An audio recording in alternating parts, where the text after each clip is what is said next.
Welcome to another episode of the Chokeslam Wrestling Report. I am your host, the infamous Ultimate One from New York City, and I've been out for probably a week, pretty much.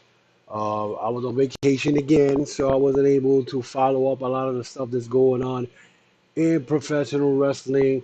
Killer Cross made his debut back in SmackDown last week. What else we saw? We've been seeing that Triple H is bringing a lot of the people that was let go last year and whatnot. It's coming back. There were reports that probably Naomi and Sasha Banks were going to come back and show up at either Raw or SmackDown last week. Apparently, that did not happen. Um, but it's been a lot of crazy stuff going on. A lot of pretty much stuff that's been happening in WWE. They've been the talk of the town again after a horrendous last 3 years with them with the shows that they've been showing, the repeat and rinse matches over and over again. And I said to myself, you know what? I don't know if I'm gonna go and look at the Raw because I was not gonna go and spend 3 hours of my life and waste it. Um, but the funny part is, I decided yesterday to go and review Monday Night Raw from this week, and I'm very impressed that a lot of the things they did. Some of the stuff you see that there's been a little bit of changes, but not a lot. One thing that's still there that gets me on my nerves is this damn 15-minute promos that they do every week. Every week it has to be a 15-minute promo and just lead to something down the line and whatnot. And we saw it again. This time was Bailey, Io Shirai, and Dakota Kai on the mic talking for 15 minutes. And you got Alexa Bliss, which I was freaking surprised. Alexa Bliss is in a storyline when this girl was not being used at all in the last couple of months, I say. And then the who else was Oscar? Who Oscar? She's another girl that has not been used. So seeing them come back was, it's cool because now the I don't know if the division is that great now, but Bianca Belair is now in the middle of this all these six women wrestling. I mean, they even went as far as to even bring the tag team titles back for the women's division, which they made a tournament, something that McMahon was even planning to do. As we could see, I mean, you see it. All of a sudden, Triple H took over. You're gonna have women's tag team champions very soon. I mean, I won't put it past Io Shirai and Dakota Kai winning the whole tournament. You know what I'm saying? I mean, who was it? Tamina teaming up with the 24/7 champ, whatever her name is. That 24/7 title should be thrown in the garbage. To be honest, you don't need that belt. That belt is a joke. That belt is a joke. I'm sorry. You know, um, but one match that I was very entertained was the Finn Balor versus Rey Mysterio. The whole storyline with the Judgment, you could tell that this whole thing with uh, Dominic getting beat up by Rhea Ripley, there's going to lead to him joining Judgment Day. I could see it already. But the match between Rey Mysterio and uh, Finn Balor was a very good match. There was a lot of outside interference, all that stuff. But if you think about it, the match was good. And I don't really talk highly about WWE and their matches and their 3 minute matches, but I was very impressed. I was very impressed on as far as that match was concerned and ways leading to. So, I mean, to me, honestly, I think Dominic is going to end up betraying his father. The simple fact that his father took Edge's side after last week. Edge accidentally speared Dominic when he was trying to spear Finn Balor, and Rhea Ripley put him in the front. Um, so that storyline right there, pretty good, pretty exciting. Then we saw another storyline which I think was pretty good was the Bobby Lashley versus Tommaso Ciampa. I love that Tommaso Ciampa came and showed up with Harley Race's robe, giving honor to Harley Race. Monday night, it was the anniversary of the passing of Harley Race, one of the greatest NWA World Champion of all time, an 8-time NWA World Champion. And it was cool seeing Ciampa go in there. His match with Bobby Lashley when very well. It was a lot of outside interference. Of course, the Miz is part of that. Miz gives you that heat. Miz is the guy who's gonna, do everything, get you upset. You be like, oh, he's gonna cheat, whatever. But Tommaso Ciampa and Bobby Lashley match was pretty good. Lashley almost lost the title several times, and a lot of the stuff that Tommaso Ciampa did in the match, which to me was like, wow. You know what I'm saying? Um, Another thing that I saw there, I believe, though AJ Styles came into the scene and to stop the Miz, which ended up them wrestling no disqualification match, with Tommaso Ciampa got involved. But it was pretty decent. I was very surprised. The fact that Dexter Lumis is back. You saw where they were arresting somebody, and you see Dexter Lumis in the back, but the announcing team was like shocked. They didn't know what to say, which was pretty good because now you know what's gonna happen. Dexter Lumis, it looks like he's coming out the AJ style. Or what is he doing? You know what I'm saying? Um, there was an incident where there was a car crash in the back. You got Dewdrop and Nikki Ash back there. Um, I mean, it was pretty good. I mean, you can complain what Raw was this week. Pretty much Raw this week was was pretty decent. Like I said, they need to cut these 15-minute promos they do at the beginning. They need to. They need to stop that because it's just ridiculous. You know what I'm saying? Um, from what I got from Raw, I mean, it's pretty good. You saw Kevin Owens pretty pretty much went back to his old days where he power bombs people on the edge of the ring. He took out Elias or whatever his name is. Now I really don't care. But Kevin Owens, his character is coming back.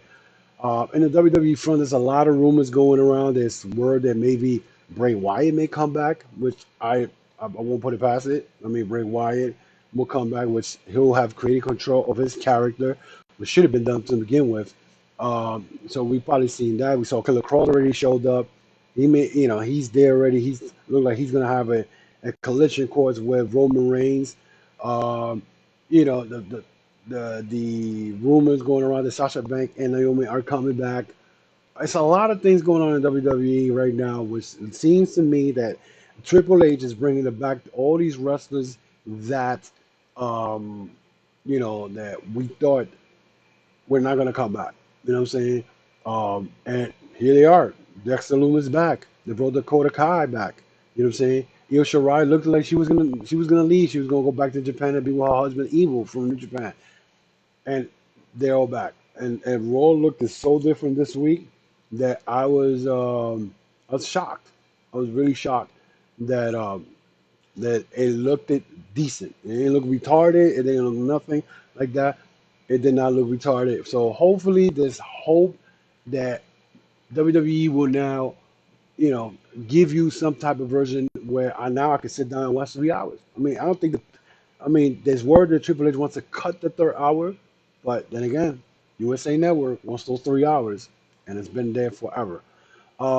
With that being said, we could also look at what all this is happening with WWE and now the effect it's giving AEW. Well, AEW this week we saw the return of CM Punk, you know, um, which is a teaser because I don't think CM Punk right now is even clear to wrestle. I mean, it looked as like it was fine.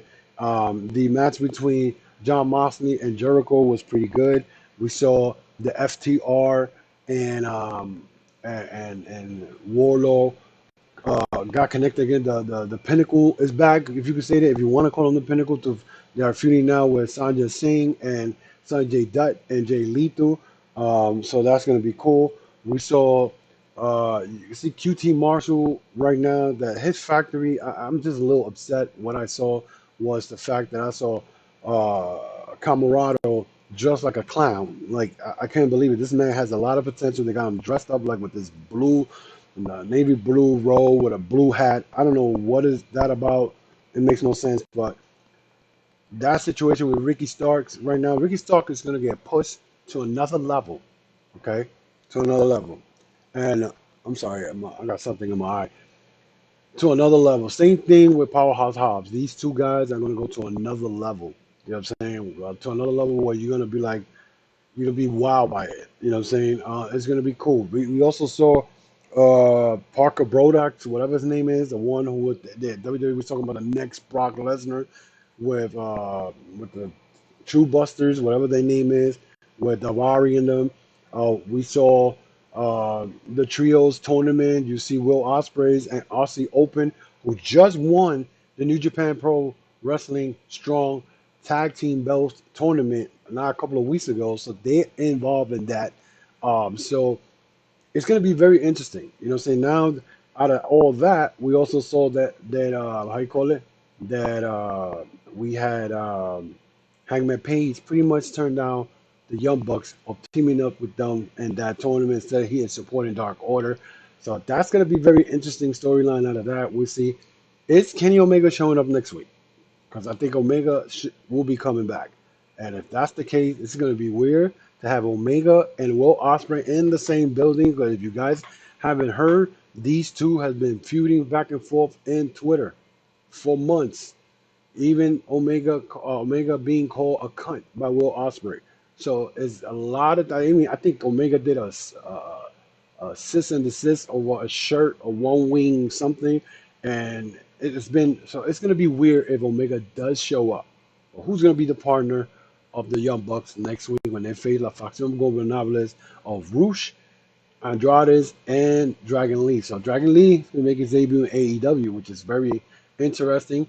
So there's a lot of stuff going on in wrestling that most people don't talk about. Impact right now, I think tonight they'll have Emergence. I see. I don't know more right now. They pretty much, Impact don't know how to manage that team because now they got them going against the Bullet Club, and the stipulation of that match is if I don't know more loses, they have to break them up. And I believe they need to break it up because how is it that you have I don't know more as a faction, but yet you have PCO being cheered by the fans in his matches, and I don't know more should be a heel team. Makes no sense. And again, it's Impact. What you expect? There's nothing new with that. You know what I'm saying? Same thing could be said about NWA. NWA right now they're gonna have NWA 74. I don't know if it's tonight or it's tomorrow, but they have. I didn't even know that David Boy Smith and Doug Williams were the NWA Tag Team Champions, and that's how long I haven't followed NWA because NWA does not appeal to me anymore. You know, same thing with the MLW. I gotta catch up with that. I see that David Richards is the new national champion. I mean, that's how long I haven't watched MLW. And MLW, I think, if I believe MLW is going to be in some event, and I believe NWA, and then David Richards is wrestling in NWA 74. So MLW and NWA are now probably working together. So you got Impact, MLW, and NWA all working together because at the end of the day, they're trying to combat AEW, who's working with New Japan and whatnot, and see, not Triple A and all that stuff. So I mean, instead of everybody working together, they're not doing that. You know, I know I put a question on Twitter about is WWE going to work with with AEW one day and create a big super show where we're going to see talent from AEW and WWE. We don't know. That is something that we're going to have to figure out. I don't see it happening, but never know. Never know. Never know. Never know. So you know, it's crazy. It's crazy what's going on in wrestling. So you know, I definitely looking forward to a lot of stuff that's going on in wrestling. Drew McIntyre made a comment not long ago about the vibe in WWE is positive, but it was positive prior to leadership change. I mean, which I don't believe. I think he's just talking, not to rough feathers. If you want to say that, you don't want to, you don't really want to ruffle feathers and whatnot. So him saying that comment, it's crazy because he said the vibe is very positive, but I'd also be lying if I said that vibe wasn't positive prior. I can't remember a time when everybody was just down the whole time. Everybody knows that you just have to keep giving it your all. Hopefully, the opportunity will come. Everybody can't be pushed and use the same time, but I'll always be of the belief that in WWE, keep your head down and give it all you got. Now, it's funny from a guy that's saying that they got pushed and got multiple reigns as WWE champion during the the COVID pandemic. And here he is talking about there was not positive, which is a lie. But see, just again, being a company man and the whole nine. So, with that being said, you gotta look at it like, okay, are you really mean this? Or you just, are you trolling us? Because that wasn't the word in the back, you know. But we'll see. It looks like Matt Riddle will be coming back next week. Also, I think he's probably gonna start feuding again with Seth Rollins. So again, this whole thing with with WWE and AEW, because I know a lot of fans are not going to be talking crap like they usually do and whatnot, and you know they're going to be talking about, oh, WWE is better than AEW. Listen, at this moment, I can tell you right now that AEW needs to step up the game, and they did step up the game this week with the storylines they're coming out with, all out just around the corner, about 2 or 3 weeks from now. They need to step up the game because they had the opportunity. They had the opportunity to go to the next level as far when WWE was showing all the same matches over and over again. They didn't push it to the extent. They didn't push the right characters. They didn't do what they were supposed to do. And now, you know, you're gonna be like, okay, now you definitely gotta push everything. What's going on. We're still with Brian Danielson, Adam Cole, now Riley. Also, all these guys hurt. You know what I'm saying? You got to see what happens. And the one storyline is getting very, very interesting also in AEW is the House of Black with Malachi Black and Sting and Darby, with Miro being the center of all that, with Julia Hart approaching him this week about him joining House of Black. Where's this gonna lead? Who knows? I mean, it's something to look at and see what happens. I'm really looking forward to it. Really, really looking forward to what's gonna happen. I want to see these two guys, Malachi Black and Miro, go at it. So, that'll be cool. So right now wrestling right now. I mean, I can't talk about the G1 Climax because the G1 Climax, I only seen a few days of it. I haven't been able to catch up, which will probably catch up this weekend to coming up because the fact that I was on vacation, I wasn't able to watch the New Japan shows, but I'll definitely check it out. But you know how it is. If you guys want to follow me on YouTube or Instagram or on Twitter, on Facebook, and right now you can follow me in the Chokeslam Wrestling Report podcast. I got a Chokeslam Wrestling News. Also another page I got there. That I got people following me on that. Um, if you guys want to check out this shirt right here, guys, this shirt, okay, this shirt.